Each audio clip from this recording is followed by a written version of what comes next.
Chers amis, comment transformer ce monde qui va si mal? Faudrait-il un nouveau déluge comme au temps de Noé? Il y a une solution meilleure qui est de nous convertir, c'est-à-dire de nous tourner davantage vers Dieu, vers notre prochain et vers notre être profond. Pour nous y aider, le Christ, dans l'évangile du mercredi des Cendres, nous a proposé 3 pistes: la prière, le jeûne et le partage. Je vous propose de voir comment lui-même a suivi ces pistes dans l'évangile de ce dimanche. Tout d'abord, il est parti au désert pour y rencontrer son Père. Dans la Bible, le désert est le lieu par excellence où l'on peut rencontrer Dieu, loin des futilités de ce monde. Jésus n'y est pas parti de gaieté de cœur, il a été poussé par l'Esprit, littéralement même chassé par l'Esprit.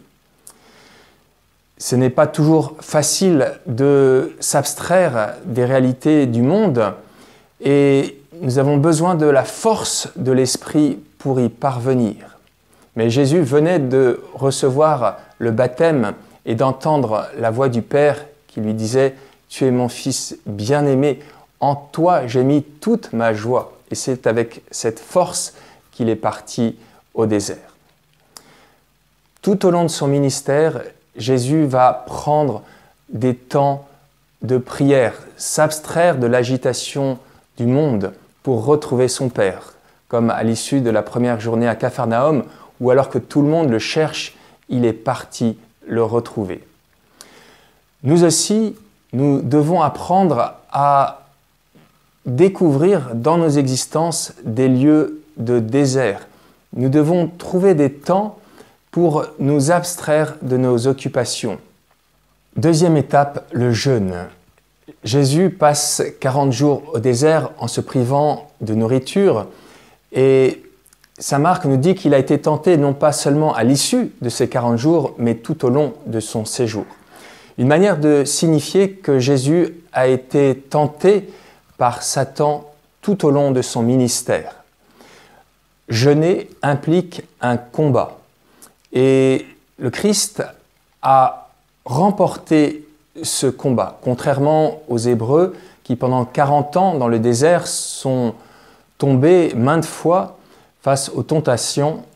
Jésus, lui, a été capable de résister. Alors, nous pouvons nous demander nous-mêmes de quoi, pendant ces 40 jours, nous allons nous priver.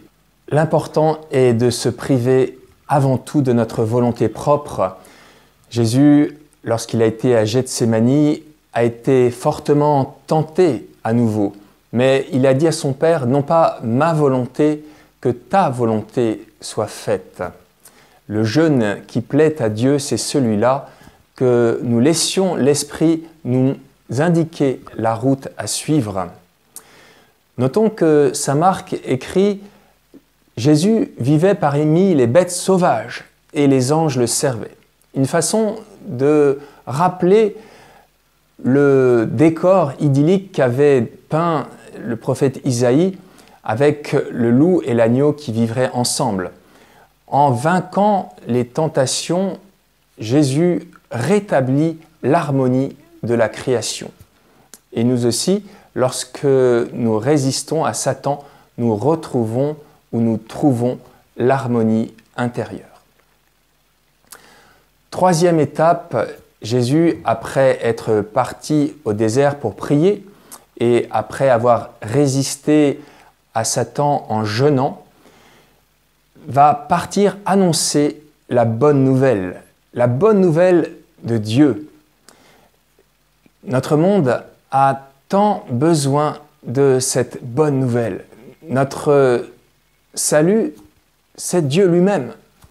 Et Jésus annonce que le royaume de Dieu est tout proche.